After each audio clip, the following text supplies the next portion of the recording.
I've been on shoots where my rig was a problem, front heavy, clunky, and it didn't look sexy at all. And I've been on shoots where I had basically nothing, one hand on the camera, the other digging through my pockets for spare batteries. Both felt wrong, so I rebuilt everything from scratch. 2 different cameras, 2 different workflows, and the one rule for every single piece on both rigs: it has to earn its place. In this video I'm going to show you 2 real camera rigs I use on actual paid jobs, why I built them the way I did, what every piece does, and how long they actually run in the field. Both rigs share one centerpiece, and I'll show you why it ended up on both. Let's take a look.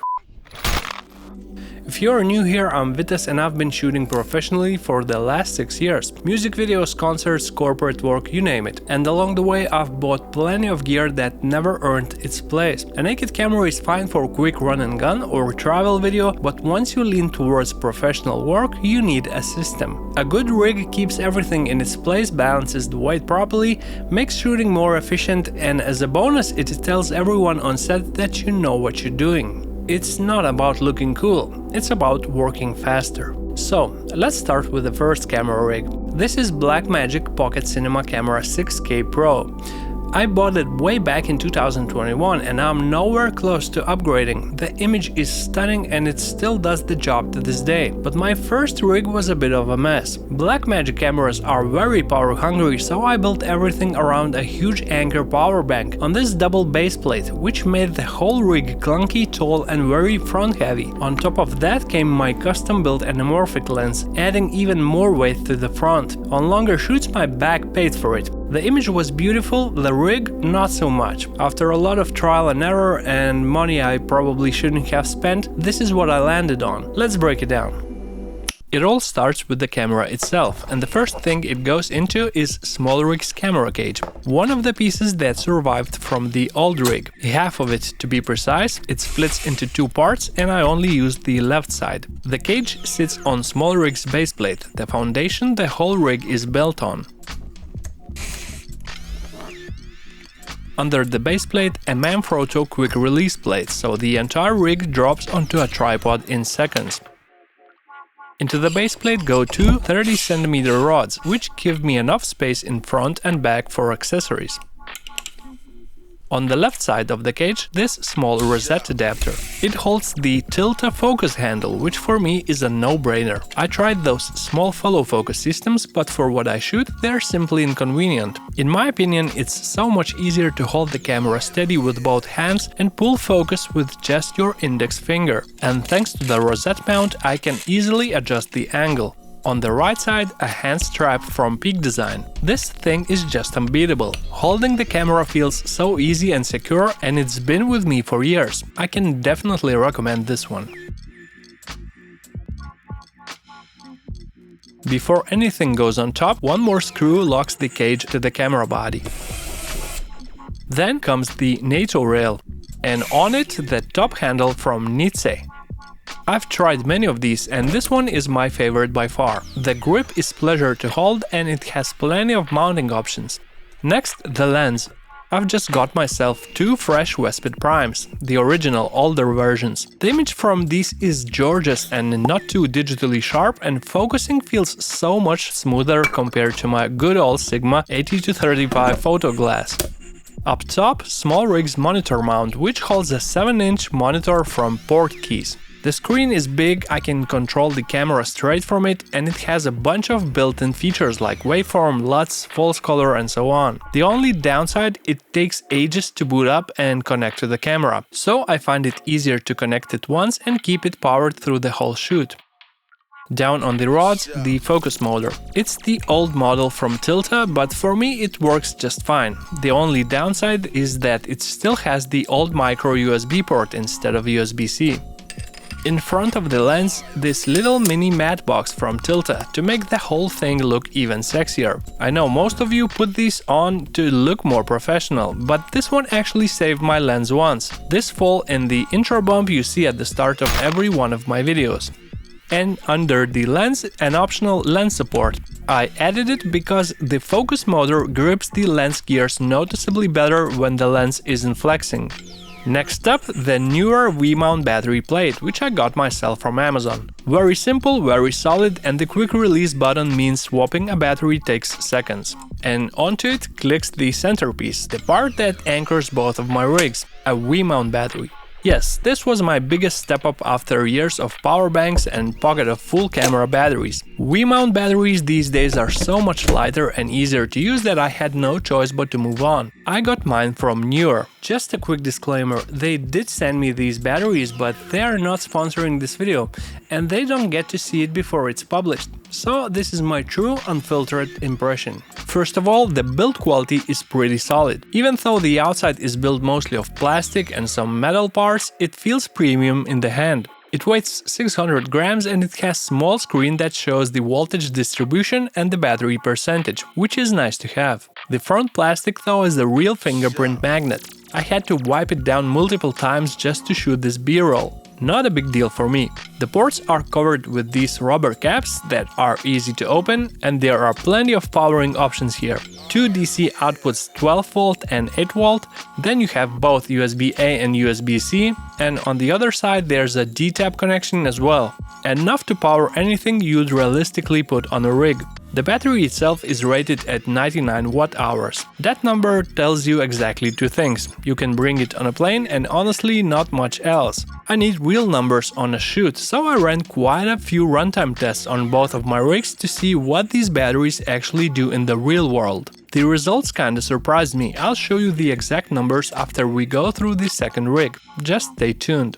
For storage, I used to run these portable T5 SSDs, but when cables started disconnecting mid-shoot and I kept getting dropped frames, I immediately invested in a much more reliable option, CFast card.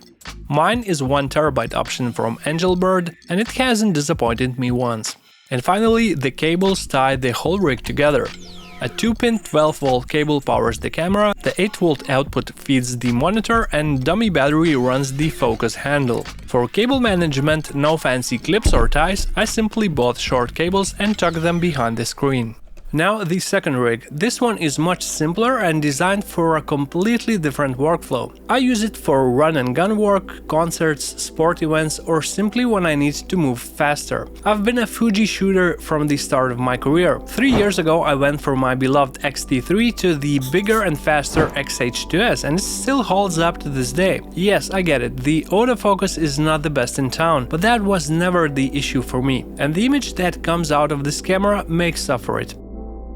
Most of the time I run it without any rig at all, handheld on a tripod or on a gimbal. It works fine that way, but on a paid job, swapping batteries and squinting at the tiny screen is not an option. So I built a very minimal rig to fix exactly those two problems. Let's break it down. Again, it all starts with the camera itself. And for this rig I wanted to keep things clean and simple, so I decided not to cage it. Instead, I found a really neat solution from Neewer. This one I bought with my own money. It's foldable V-mount battery plate with a simple quick release system. It attaches to the camera through an Arca Swiss plate that comes in the box.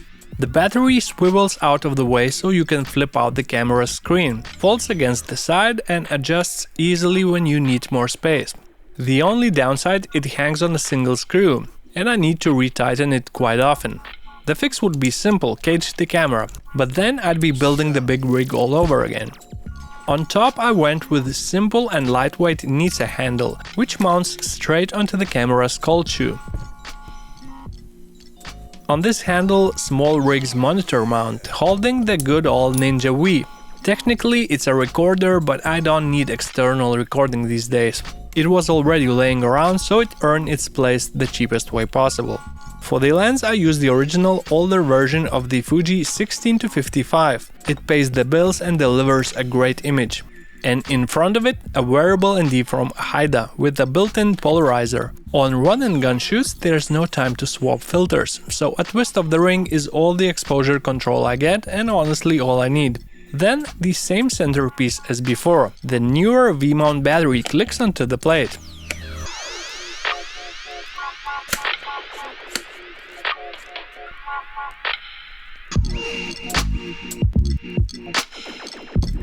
And the cables wrap it up. A dummy battery feeds the monitor, HDMI carries the picture, and the camera charges over USB-C. Since I mostly record in H.265 on this rig, a smaller 512GB CF Express Type B card from Angelbird does the job. The whole rig is lightweight and quick to assemble, and if I need the camera on the gimbal, it takes less than a minute to pop off the top handle and release the camera from the plate. Now the runtime results I promised. I ran both cameras recording in 4K with both monitors at 100% brightness. First, the power-hungry one, the Bmpcc 6K Pro running the 7-inch monitor and focus motor on top lasted 3 hours and 15 minutes. For a camera with this reputation on a single battery, powering the whole rig, I'll take it. On a full shooting day I would carry 2, and that's still a lot better than pocket of full NPFs. Then the Fuji. It ran for almost 4.5 hours, but the number isn't the whole story. The most annoying part was the overheating. I had to pause a few times just to let the body cool down. And it's not just this test, it's been showing up on my real shoots lately, which really sucks, especially in hotter environments. I just ordered one of these cooling fans for the body, so I hope it fixes the issue. So, while I had the batteries drained, I ran one more test – charging. I don't own a dedicated V-mount charger, and it turns out I don't need one. These charge straight over USB-C, which is honestly the most convenient part of the whole system. And they are not just for cameras either. Charge your MacBook, your iPhone, a light on set, or whatever else your imagination comes up with. But I wanted to know if the charger itself matters, so I charged one battery with a 60-watt charger and one with a 100-watt. And here's where it gets interesting. I actually ran this test twice. First round, the 100-watt won, as you would expect, so I charged them both down and ran it again. Second round, the 60-watt finished in 1 hour and 48 minutes. The 100-watt took 2 hours and 3 minutes. My best guess, the fast charge runs hotter and the battery slows itself down to protect the cells. So the real takeaway is this: for these batteries the charger wattage barely matters. Whatever decent USB charger you already own, that's the one. Okay, back to the rigs. Final weigh-in: Cinema Rig more than 5 kilos, Fuji barely 3. On a run-and-gun day, that difference is the difference. You don't carry a rig for 10 minutes, you carry it until the job's done. Now, some of you are probably wondering, where's the audio? For what I shoot, the scratch audio from these cameras is honestly more than enough. And when a job needs proper sound, I record it externally away from the rig, or I simply drop a small wireless mic system. That's the earn its place rule in action. A microphone I don't use would be just a decoration. But I do have one really interesting microphone arriving soon, so make sure to subscribe if you want to see what it does. That video is coming. At the end of the day, no rig is perfect. Build your system around your own workflow, not around what looks good on YouTube, because every piece you carry should earn its place. And what matters most was never the rig anyway. It's the story you tell with it. And one last thing, a genuine thank you to Neewer for sending over these batteries. That's it for now, see you in the next one.